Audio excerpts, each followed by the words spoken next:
오늘은 길게 느껴지는 밤에 들으면 더 좋은 조선 왕실의 숨은 로맨스들을 소개합니다. 한 편의 영화나 드라마보다 더 흥미롭고 충격적인 조선 왕실의 사랑. 그럼 우선 박영규 작가님의 프롤로그를 통해 워밍업을 하면서 마음의 준비를 하고 시작해 볼까요? 두 남자의 사랑 이야기가 있습니다. 첫 번째 남자는 사랑하는 아내도 있고 자식도 많죠. 그런데도 그는 끊임없이 다른 여인들과 사랑에 빠집니다. 그는 자신의 주변에 있는 여인들을 그냥 두질 못합니다. 잠자리를 봐주는 여인, 문서를 챙겨주는 여인, 책심부름을 하는 여인, 밥상을 차려주는 여인, 아내의 시중을 드는 여인 등 눈에 들기만 하면 여지없이 자기 여인으로 만들어버립니다. 그런데 신기하게도 여인들끼리 전혀 분란이 일어나지 않습니다. 또한 그 많은 여인 중 어느 한 사람도 그를 원망하는 일이 없고 그 역시 자기 여인은 아무도 내치지 않습니다. 그야말로 그는 못 말리는 사랑꾼이면서 타고난 어장관리자입니다. 거기다 행복한 인생에 수많은 업적까지 남겼으니 팔방미인이라고 해야 할까요? 그리고 두 번째 남자. 이 남자는 어린 시절부터 오직 한 여인만을 사랑합니다. 집안에서 맺어준 아내가 있어도 그가 원하는 여인은 오직 그녀뿐입니다. 하지만 정작 그 여인은 그의 사랑을 거절하죠.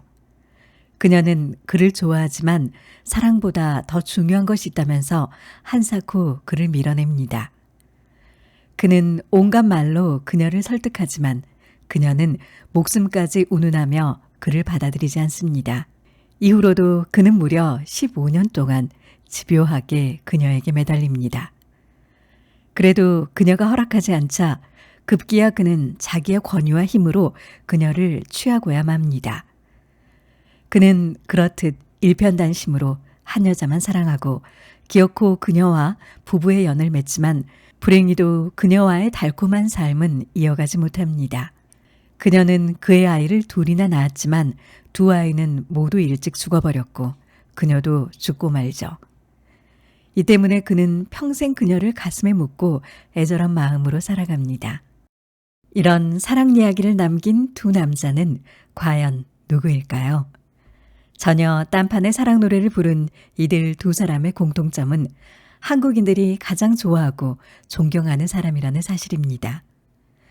이쯤이면 눈치 빠른 독자들은 그들이 누구인지 알아차릴 수 있습니다. 바로 세종과 정조입니다. 세종이 한글을 만들고 수많은 업적을 남긴 사실이야 한국인이면 다 아는 사실인데요. 그가 문어발식으로 여러 여인을 동시에 사랑하고 눈에 든 여인은 기어코 취하고야 마는 못 말리는 사랑꾼이었다는 것은 잘 알려지지 않았습니다. 정조 또한 조선을 통틀어 가장 뛰어난 호학 군주이자 뇌생남이었다는 건 잘 알려져 있는데요. 하지만 그가 평생 한 여자만을 바라본 애끓는 사랑의 주인공이었다는 사실은 잘 모릅니다. 사실 이들 두 사람뿐만 아니라 조선 왕들의 사랑 이야기, 즉 로맨스라는 잣대를 통해 다시 바라보면 지금껏 우리가 알던 존재가 아닌 전혀 딴판의 인물을 만날 수 있습니다. 그럼 다음 남자도 한번 만나볼까요? 이 남자도 물론 왕입니다. 그는 여느 왕들이 다 그렇듯이 여러 여인을 취하고 그들과 사랑을 나누는데요. 그런데 이 남자의 여성과는 좀 독특합니다. 어떤 여인은 자기 대신 붕당의 신하들을 다루는 일에 능하다 하여 사랑하고 어떤 여인은 문서 관리와 사무 처리에 능하다 하여 사랑하고 또 어떤 여인은 직언을 잘하고 신하들의 쓸모를 잘 알고 있다고 사랑합니다. 그러면서 이 남자는 그들 여인들에게 자기 일을 조금씩 맡겨 그들을 마치 비서처럼 활용하기도 합니다. 말하자면 연인들을 자신의 권력 유지의 수단으로 쓰면서 그들을 관리하고 정치적으로도 이용하기도 한 셈이죠. 이 남자 도대체 누구일까요? 사실 이 남자에 대한 우리의 인식은 전혀 다르기 때문에 누군지 짐작하기 쉽지 않을 수 있습니다. 놀랍게도 이 남자는 광해군입니다. 광해군은 후궁을 아주 많이 뒀는데 그는 후궁들을 적절히 이용해 신하들의 권력 관계를 조정하기도 했습니다. 사랑을 정치에 활용했다는 뜻인데요. 여진과 명나라 사이에서 중리배교를 펼친 실용주의 노선이 그의 로맨스에서도 확인되는 셈입니다. 이렇듯 로맨스의 관점에서 조선의 왕들을 바라보면 아주 색다른 느낌으로 그들의 삶에 다가갈 수 있습니다. 언급한 세종과 정조, 광해군 이외에도 대부분의 조선 왕들에게서 우리가 알고 있는 인식과는 전혀 다른 면모를 접하게 됩니다. 그래서 저는 그들에게 직진형 순정남, 읍소형 비운남, 전투형 뒤끝남, 결벽형 도도남, 자유분방형 괴팍남 등 명칭을 붙여봤습니다. 그런 로맨스는 왕들만 남긴 것도 아니고 왕자와 종친, 부마 등 남자들만이 남긴 것도 아닙니다. 왕비와 후궁, 공주와 옹주, 그리고 종실의 여인들도 적지 않은 로맨스를 남겼습니다. 따라서 이들 왕실 사람들의 로맨스를 살핀다면 지금껏 우리가 알지 못했던 전혀 색다른 조선 왕실의 이면을 발견하게 될 수도 있습니다. 사실 왕조 시대의 역사는 왕실을 빼놓고는 그 어떤 이야기도 제대로 전개할 수가 없습니다. 그만큼 왕실은 왕조 시대의 역사적 사건들과 긴밀하게 얽혀 있기 때문이죠. 특히 왕실 사람들의 결혼 문제와 사랑 얘기는 그 어떤 형태로든 조정의 역학관계에 영향을 끼칠 수밖에 없었습니다. 따라서 왕실 사람들의 사랑 이야기는 단순히 일반 남녀의 로맨스와는 차원이 다른 문제일 수도 있습니다. 왕이나 왕자가 누구를 사랑하고 미워하며 왕비나 후궁이 그 사랑과 미움에 어떻게 대응하고 반응하는가에 따라 권력의 구도가 바뀌기도 하고 죽는 자와 죽이는 자가 달라질 수도 있기 때문입니다. 그런 의미에서 보자면 조선 왕실의 로맨스를 살핀다는 건 조선 역사의 속살을 들춰내는 일이기도 합니다. 이것을 위해 저는 왕실 사람들의 혼인과 사랑의 배경에 대해 매우 집요하고 세심하게 파고들었습니다. 또한 누군가의 로맨스 뒤에 숨어있는 권력, 혈연, 학연은 물론이고 관련자들의 애증관계에 대해서도 되도록 다각적인 방도로 접근했습니다. 로맨스는 단순한 사랑 이야기에 불과할 것 같지만 사랑이라는 것이 알고 보면 단순한 감정 노름이 아니라 본능과 이성 그리고 이익의 삼각함수이기 때문이죠. 누구에게나 다른 사람이 모르는 이면이 있고 그래서 자기 속내가 드러나는 것을 꺼립니다. 하지만 그 사람의 진짜 모습은 속내와 이면에 감춰져 있기 십상입니다. 누구나 이성에 대한 애정을 표현할 땐 자신의 속내와 이면을 동시에 드러낼 수밖에 없습니다. 따라서 조선시대의 로맨스를 살피는 것은 조선인들의 속내와 이면을 살피는 것이고 조선 왕실의 로맨스를 분석하는 것은 조선 역사의 숨겨진 진실을 들여다보는 일이기도 합니다. 이 책은 그런 목적으로 쓰여졌습니다. 부디 이 책이 여러분이 조선사를 이해하는 데 작은 보탬이 되길 바랍니다. 그럼 이제부터 조선 역사의 속살이라고 할 수 있는 조선 왕실의 로맨스들을 살펴보겠습니다.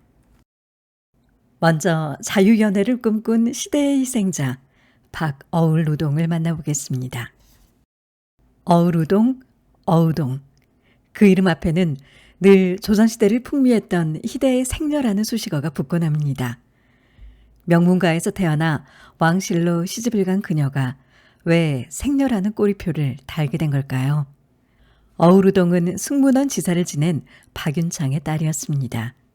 승문원은 외교문서를 담당하던 곳으로 문과 합격자들이 매우 선호하는 관청이었고요. 출세를 보장받는 곳이기도 했습니다. 승문원에 근무하던 관리들은 조선 문관들이 가장 선호하는 홍문관이나 예문관 관원으로 영전하는 경우가 많았고 때론 최고의 권력기관이자 감찰기관인 사헌부의 관원이 되기도 했습니다. 조선 관료사회에서 언론을 맡은 세 기관, 즉 사헌부와 사관원, 홍문관을 삼사라고 불렀는데요. 학문과 관련한 업무를 맡은 성균관, 교서관, 승문원은 따로 삼관이라고 불렀습니다. 그만큼 승문원은 알아주는 관청이었죠. 따라서 승문원 관리는 대개 명문가의 출신들로 세워졌습니다.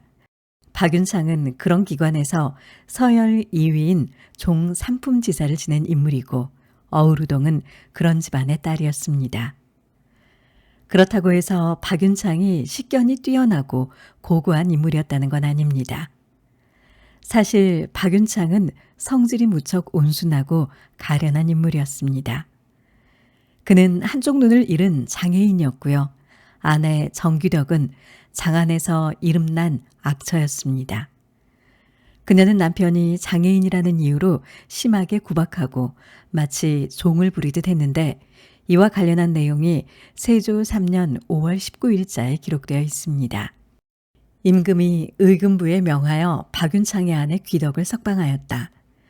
귀덕은 본디부터 성질이 사납고 모지름이 비할 데가 없어 박윤창을 위협하고 억눌러서 종처럼 부리었다.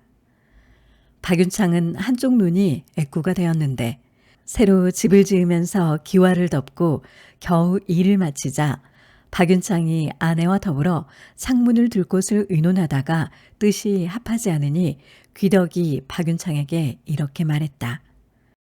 애꾸는 놈아, 애꾸는 놈아, 네가 일을 아느냐? 그러면서 손에 장대를 잡고 처마기와를 때려 부수면서 말했다. 네가 이미 나의 뜻을 거슬렀으니 이런 집은 지어서 무엇하겠니? 그녀는 방과 창벽을 때려 부숴 남김이 없었으니 그 성질이 사납고 모질기가 이와 같았다. 그런데 그녀의 악한 품성은 단순히 남편에게만 드러내는 것이 아니었습니다. 종들에게는 더욱더 모질었는데요. 거기다가 새끼까지 노골적이었습니다. 이에 대해 실록의 기록은 이렇게 이어집니다. 무릇 노복으로 조그만 실수가 있는 자는 문득 고문을 가하게 되니 이로 인해 죽은 자가 한둘이 아니었다. 노비를 원수처럼 미워했는데 집에 사내종이 하나 있어 몸이 좋고 잘생겼었다. 그래서 그녀가 사랑하여 부렸다. 그런데 여종 중에 하나가 귀덕이 사내종과 더불어 사통했다고 발설하니 귀덕이 즉시 그녀와 그의 아들을 때려 죽였는데 이 일이 발각되어 갇히게 되었다. 하지만 박윤창은 이런 악설을 구원하기 위해 백방으로 뛰어다녔습니다. 그러면서 모든 것이 무고라며 아내를 변명하곤 했는데요. 옥관이 그의 말을 듣고 웃으면서 이런 말을 했습니다. 규방의 은밀한 일을 그대가 또한 어찌 능히 별일이 없다고 보장하겠는가? 하지만 그런 핀잔을 듣고도 박윤창은 아내 귀덕을 구하기 위해 무고임을 증명하는 여러 서류를 제출했는데요.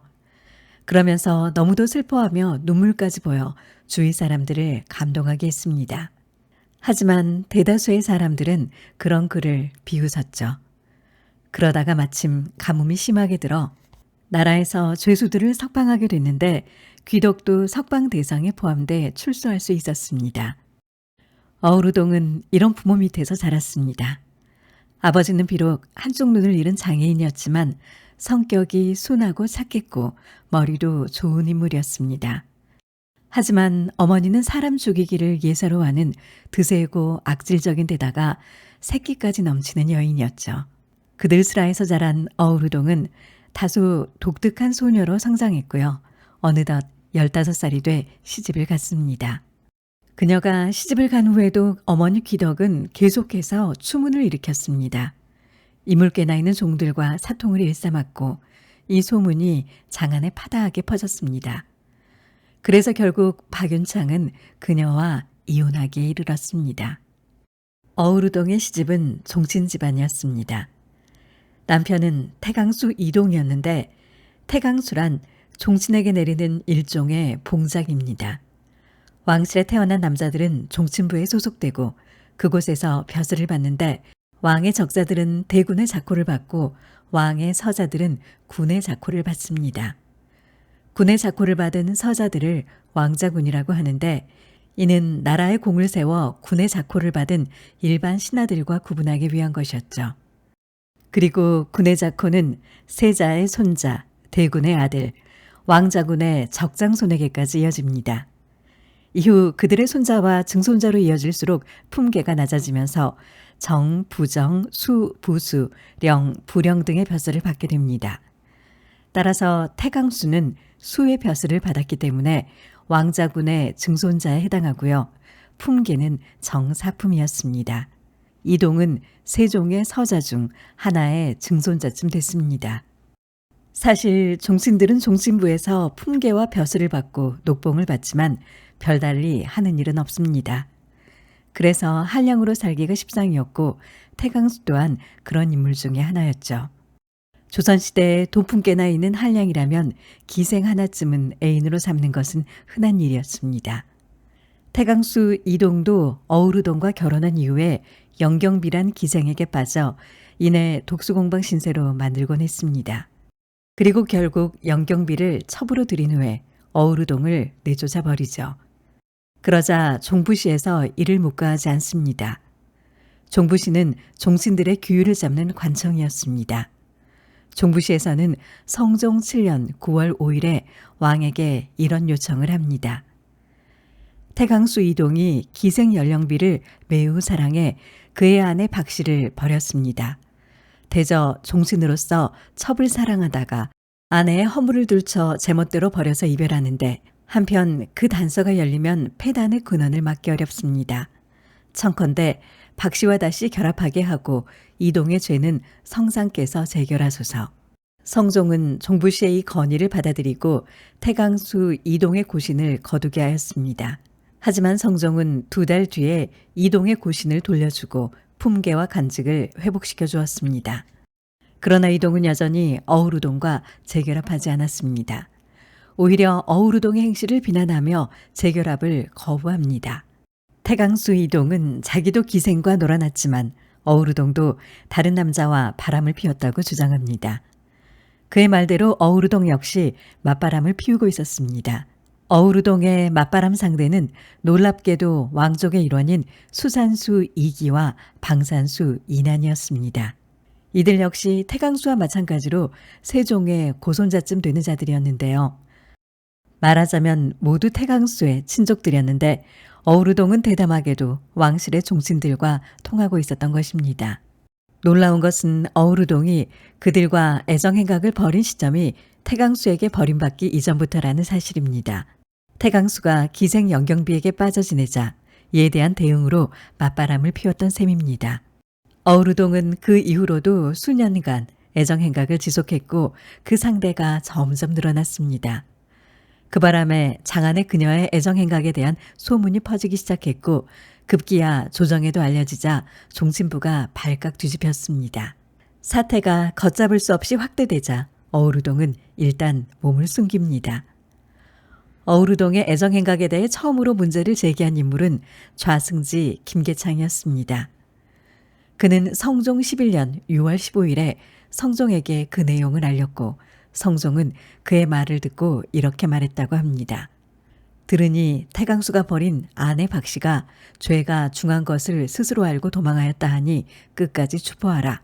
성종의 그 말에 김계창이 이런 말을 보탭니다.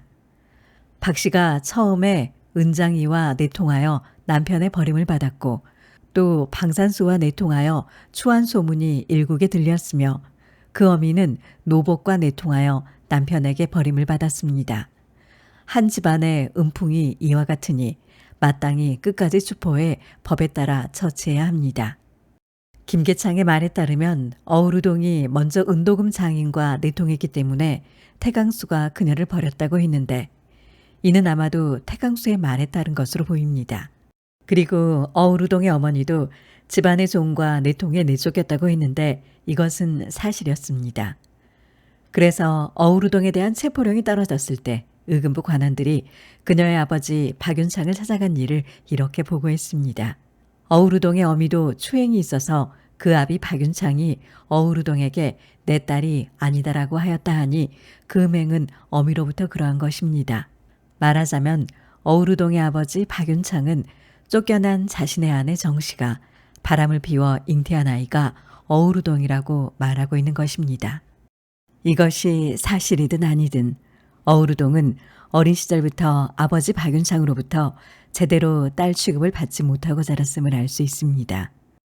어쨌든 어우르동의 불륜 사건은 조정에 큰 논란거리가 됩니다. 왕실의 며느리가 종친들과 바람을 피웠으니 그 파장이 얼마나 컸을지 짐작하고도 남는 일입니다. 성종은 대노하여 우선 어우르동과 내통한 사실이 알려진 방산수 이난을 잡아들여 문초하라고 지시합니다. 의금부에 끌려간 이난은 어우르동과 간통한 사실을 인정하며 자기 외에도 그녀와 간통한 간부들이 수두룩하다며 이름을 나열합니다. 그 첫 번째 인물이 같은 종친인 수산수 이기였고 이어서 이우소, 노공필, 김세적 등 관료들의 이름이 열거됩니다. 어유소는 장수 출신으로 의정부의 우찬성을 지낸 재상 중에 한 사람이었고 노공필은 승정원의 승지를 지내고 병조참의 벼슬에 있었고 김세적은 무장 출신으로 선전관을 지내고 절충장군에 올라 있었습니다. 그들과 함께 또 거론된 관료들이 김칭, 김휘, 정숙지 등이었습니다. 이들 모두 이름 있는 명문가 출신들이었죠. 이들의 이름이 거론되자 조정이 발칵 뒤집혔습니다. 하나같이 성종이 총애하는 무관들에다 장래가 촉망되는 젊은 문관들이었기 때문입니다. 성종은 방산수 이난이 자신의 죄를 가볍게 하려고 그들을 끌어들인 것으로 판단하고 어유소와 노공필, 김세적에게는 죄를 묻지 않으려고 합니다. 이난이 일종의 물타기를 하고 있다고 판단한 것이죠. 하지만 조정의 언관들이 이를 그냥 지나치지 않습니다. 언관들은 그들 세 사람을 신문해 사실관계를 확인해야 한다고 합니다. 이런 상황에서 방산수 이난의 입에서 몇 사람의 이름이 더 열거됩니다. 내금위 관원 구전, 하규 홍찬, 생원 이승원 등의 양반들과 서리 오종련, 감의영, 의학생도 박강산 같은 중인, 거기에 평민 이근지와 산호 직업이 등이었습니다.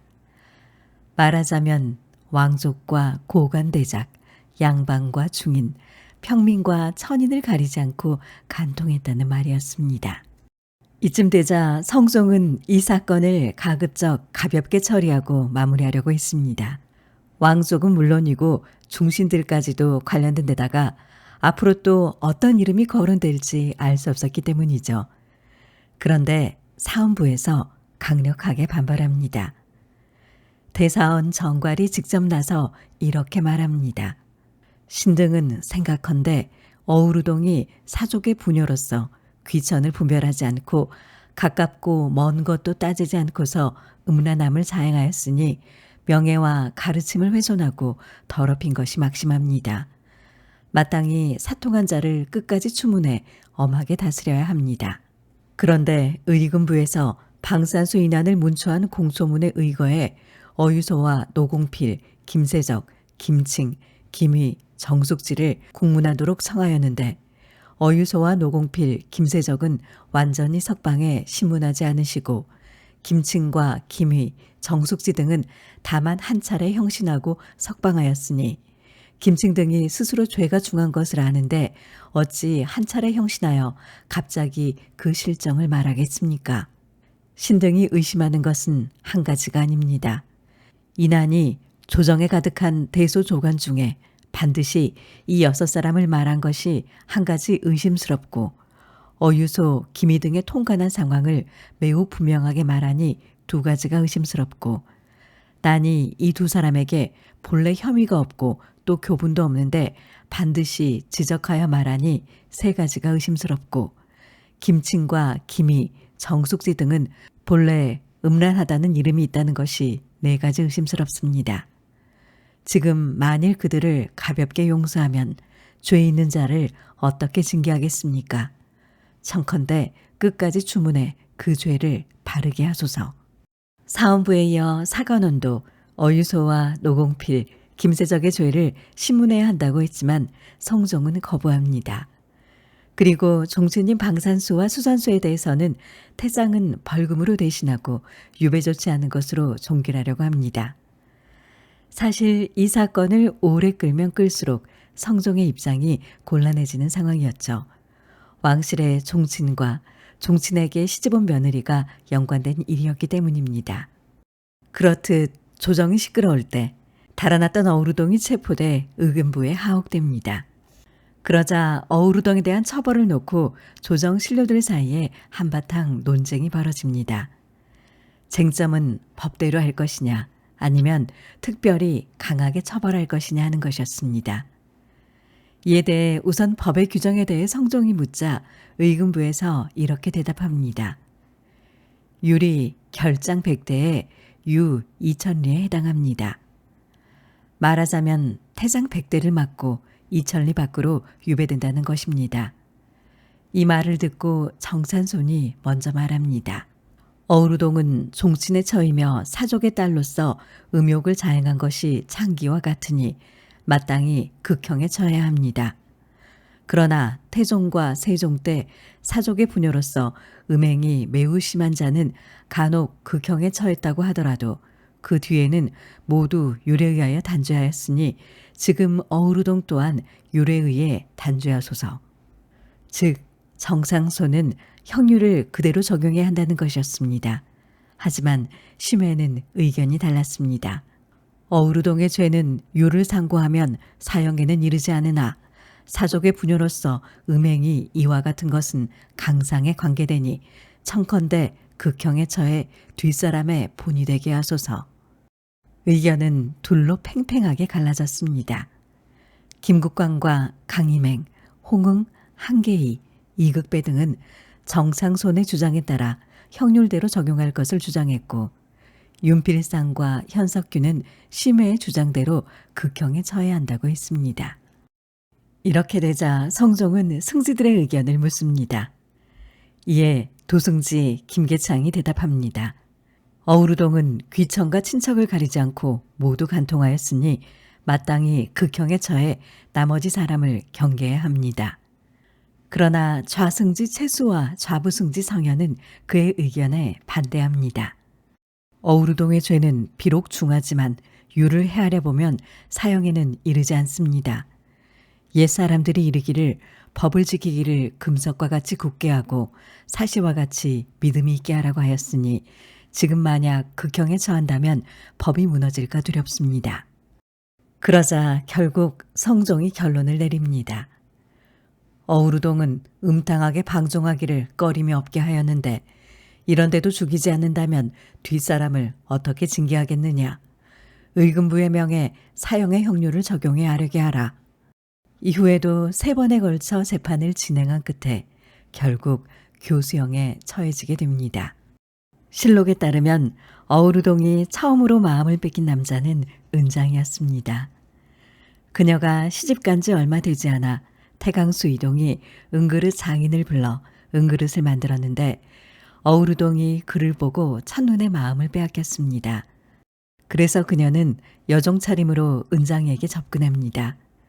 그리고 재미있는 이야기를 나누며 서로를 희롱했는데 남편 이동이 그것을 눈치채고 어우루동을 쫓아내버립니다. 이동에게 쫓겨난 어우루동은 아버지와 이혼하고 혼자 살고 있던 어머니 정기덕에 의탁해 살았습니다. 말하자면 소방 맞은 모녀가 한 집에 살게 된 셈인데 어우루동은 그런 처지를 한탄하며 가끔 슬픈 표정으로 눈물을 흘리기도 했습니다. 그러자 그 모습을 지켜보던 그녀의 여종이 이런 말로 위로합니다. 사람이 얼마나 살기에 상심하고 탄식하기를 그처럼 하십니까? 오정년이란 사람은 일찍이 사원부의 도리가 되었고 용모도 아름답기가 태강수보다 월등히 나으며 혈통도 천하지 않으니 배필 삼을만 합니다. 주인께서 만약 생각이 있으시면 제가 마땅히 주인을 위해 불러오겠습니다. 그 말에 어우루동이 오정년을 만나기로 합니다. 그리고 오정년을 직접 만나보니 여종이 말한 대로 인물 좋고 사내다운 데가 있습니다. 그들 두 사람은 만나자마자 마음이 통했고 곧 육체도 통하게 됩니다. 이후로 어우루동은 장안에서 인물 좋기로 이름난 사람이 있으면 과감하게 접근해 연애를 겁니다. 오정년 다음으로 그녀가 택한 남자는 종친인 방산수 이난이었습니다. 그래서 그녀는 일부러 이난의 집 앞을 기웃거리다 결국 그와 만나게 되었는데 두 사람은 첫눈의 사랑에 빠집니다. 하지만 방산수는 그녀가 누군지 알지 못했습니다. 그저 기생이거나 요녀가 아닐까 했던 거죠. 어쨌든 방산수와 그녀는 깊게 사랑했고 자주 만났습니다. 그래서 방산수는 자신의 팔뚝에 그녀의 이름을 새기기까지 합니다. 하지만 어우루동은 방산수로는 만족하지 않았습니다. 방산수와 함께 장안에서 한량으로 소문난 수산수 이기를 유혹하러 나섰습니다. 때는 단오날이었는데요. 그녀는 화장을 곱게 하고 나들이를 나온 이기에게 접근을 합니다. 이기는 한량답게 여인이 그네뛰기를 하는 것을 구경하고 있었고 어우루동은 그의 시선을 잡아채며 주변을 맴돌았습니다. 그러자 수산수 이기가 그녀에게 매료돼 여종에게 물어봅니다. 네 집의 여자냐? 계집종이 거짓으로 대답합니다. 내금위의 첩입니다. 첩이라는 말에 수산수는 망설이지 않고 어우루동에게 다가섭니다. 첩 도둑질이 성행하던 때였고 대개 첩들은 기생이나 의녀 출신이 많아 함께 놀기에는 제격이라는 판단이었습니다. 마음이 동한 이기는 그녀를 멀지 않은 아전의 사무실로 끌어들여 정을 통합니다. 수산수 이기를 유혹하는 데 성공한 그녀는 이번에는 전이감 생도 박강창에게 꽂혔습니다. 그래서 박강창 집 종을 사겠다는 구실을 붙여 그를 집으로 유인합니다. 어우루동이 직접 만나 종의 값을 의논하자고 말을 전했고 박강창이 이에 응한 거죠. 박강창이 집에 왔다는 소리를 듣고 그녀는 직접 그를 만나 유혹하기 시작합니다. 그리고 마침내 동침하기에 이르렀는데 어우루동은 그가 몹시도 마음에 들었습니다. 그래서 그의 팔뚝에 자기의 이름을 새기게 합니다. 이렇듯 어우루동이 여러 남자와 어울리자 암암리의 한량들 사이에 그녀에 대한 소문이 퍼지기 시작합니다. 이근지라는 평민이 있었는데 그는 어우루동에 대한 소문을 듣고 어떻게 해서든 그녀를 취하고자 합니다. 그래서 그는 대담하게도 어우루동을 직접 찾아가는데요. 방산수의 심부름을 왔다고 거짓말을 해 그녀를 만납니다. 이근지 역시 인물께나 있었고 체격이 좋았던 모양입니다. 어우루동은 이근지를 보자 곧 그와도 정을 통하게 됩니다. 이근지 다음 인물은 내금위 관원 구전이었습니다. 그는 어우루동과 담장을 사이에 두고 살았는데 하루는 어우루동이 그의 집 정원에 있는 것을 보고 담을 뛰어넘어 서로 붙들고 방으로 들어가서 간통하였습니다. 이들 외에도 어우루동과 연애한 남자들은 여럿이 더 있습니다. 실록에서 그들의 이야기를 옮기면 이렇습니다. 생원 이승헌이 집 앞에 서 있다가 어우루동이 걸어서 지나가는 것을 보고 그 계집종에게 물었다. 지방에서 뽑아올린 새 기생이 아니냐? 계집종이 거짓으로 대답했다. 그렇습니다. 그러자 이승헌이 뒤를 따라가며 희롱도 하고 말도 붙이며 그 집에 이르러 침방에 들어가 비파를 보고 가져다가 탔다. 어우루동이 성명을 묻자 이승헌이 대답했다. 이생원이다. 어우루동이 말했다. 장안에 이생원이 얼마나 많은데 어떻게 성명을 알겠소? 그때서야 이승헌이 대답했다. 춘향군의 사위 이생원을 누가 모르는가? 그리고 마침내 눈이 맞아 몸을 섞었다. 항록 홍찬이 처음 과거에 올라 육아를 하다가 방산수의 집을 지날 적에 어우루동이 살며시 엿보고 내통하고 싶은 마음이 있었는데 그 뒤에 길에서 만나자 소매로 그의 얼굴을 슬쩍 건드려 홍찬이 마침내 그의 집에 이르러 내통하였다. 설이 김우양이 길에서 어우루동을 만나자 희롱하며 따라가서 그의 집에 이르러 내통하였는데 어우루동이 사랑하여 또 등에다 이름을 새겼다. 밀성군의 종 직업이가 이웃에서 살았는데 틈을 타서 간통하려고 하여 어느 날 새벽에 어우루동이 일찌감치 나가는 것을 보고 위협하며 말했다. 부인께선 어찌하여 밤을 틈타 나가시오. 내가 장차 크게 떠들어 이웃 마을에 모두 알게 하면 큰 옥사가 일어날 것이오. 어우루동은 두려워 마침내 안으로 불러들여 간통을 하였다. 이때 방산수 난이 옥중에 있었는데 어우루동에게 말했다. 예전에 유감동이 많은 간부로 인하여 중죄를 받지 아니하였으니 너도 사통한 바를 숨김없이 많이 끌어대면 중죄를 면할 수 있을 것이라. 이 말에 어우르동의 간부를 많이 열거하고 방산수 난도, 어유소, 노공필, 김세적, 김칭, 김희, 정숙지 등을 끌어대었으나 모두 증거가 없어 면하게 되었다. 이와 관련하여 방산수난이 공술하여 말했다. 어유소는 일찍이 어우르동의 이웃집에 접하여 살았는데 은밀히 사람을 보내 그 집에 맞아들여 사당에서 간통하고 뒤에 만날 것을 기약하여 옷가락스를 주어 신표로 삼았습니다. 김희는 어우르동을 사직동에서 만나 길가에 인가를 빌려 정을 통하였습니다. 사람들이 잘못 어우르동의 어미 정씨도 음행이 있을 것을 의심하였는데 그 어미가 일찍이 이런 말을 하였다. 사람이 누군들 정욕이 없겠는가. 내 딸이 남자에게 혹하는 것이 다만 너무 심할 뿐이다. 이 기록에서 알 수 있듯이 어유소, 노공필, 김세적, 김칭, 김희, 정숙지 등 힘있는 양반들은 대부분 죄를 면했습니다. 모두 증거가 없다는 것인데 이는 핑계에 불과하지 않을까요? 또 어우르동 사건으로 유배가거나 갇혔던 자들은 얼마 지나지 않아 모두 풀려났습니다. 하지만 어우르동은 이 간통 사건으로 교수형을 당했습니다. 이것은 형률에 비해 과중한 선고였습니다. 아마도 어우르동을 죽인 것은 그의 입에서 더 많은 이름이 거론되는 것을 미리 염려한 조치가 아니었을까요? 간통한 사내의 숫자로 보면 세종대의 유감동이 훨씬 많은데도 유감동은 유배형에 그쳤던 것을 보면 이런 추론도 가능합니다. 사실 어우르동이 간통한 것은 대부분 이혼한 이후였습니다. 그런데도 한때 종실의 며느리였다는 이유만으로 그녀를 죄인 취급한 것은 조선시대 특유의 신분 구조와 여성차별 탓입니다. 그런 점에서 본다면 어우르동은 조선시대의 희생자였기도 합니다.